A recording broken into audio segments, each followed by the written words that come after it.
Good afternoon everyone. मैं nursery class के बच्चों के लिए समय सारणी बनाई हूँ। उस समय सारणी को देखकर आप भी अपने बच्चे के लिए एक समय सारणी बनाएं। इस समय सारणी बनाने से आपको ही बहुत ज़्यादा फ़ायदा होने वाला है, क्योंकि आप समय सारणी बनाओगे तो इससे बच्चे समय पर पढ़ेंगे। आपको बार बार बोलना नहीं पड़ेगा कि बेटा पढ़ो पढ़ो, लिखो लिखो। इसमें सबसे ज़्यादा मम्मी का हाथ है। इसमें मम्मी ध्यान देवे, खासकर अपने बच्चे को ही समय दे, ना कि समय अपना बर्बाद करे। सबसे फर्स्ट में अगर सुबह उठा दे बच्चे को, सुबह उठाने के बाद 6 से 7 1 घंटा उन्हें याद करने का समय दे।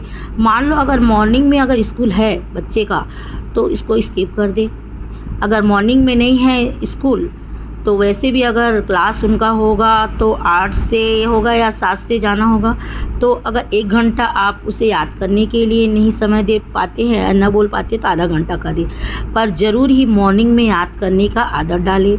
सेकंड नंबर में देखिए, मैंने लिखा है दोपहर में 30 मिनट दे, क्योंकि बच्चा स्कूल से जब आएगा उसके बाद उसे रेस्ट करने दे। रेस्ट करने के बाद में दोपहर में ओनली फॉर 30 मिनट उन्हें होमवर्क के लिए समय दें। उसके बाद 4 नंबर पे मैंने लिखा हुआ है कि नहीं, 3rd नंबर पर लिखा हुआ है संध्याकालीन के समय उनका समय पढ़ना लिखना जो भी करना है उसको, उसका समय 6:30 से 9 बजे तक करें।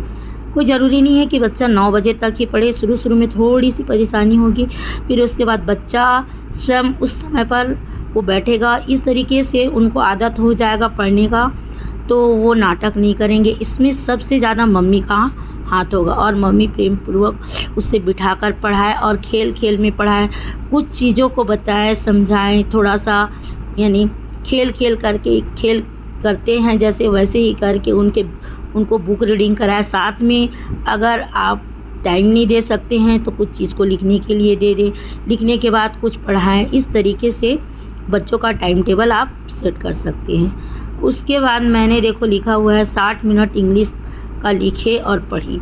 इंग्लिश क्योंकि बहुत ज़्यादा टफ होता है हिंदी माध्यम के लिए, तो खासकर इसलिए कम से कम डेली सबसे फर्स्ट में तो बच्चों को जैसे कि ए से जेड तक लिखाएं और बार बार पढ़ाएं। कुछ वर्ड्स भी लिख के दें, 2 लेटर्स का या 3 लेटर्स का, इस तरह का लिख कर दें।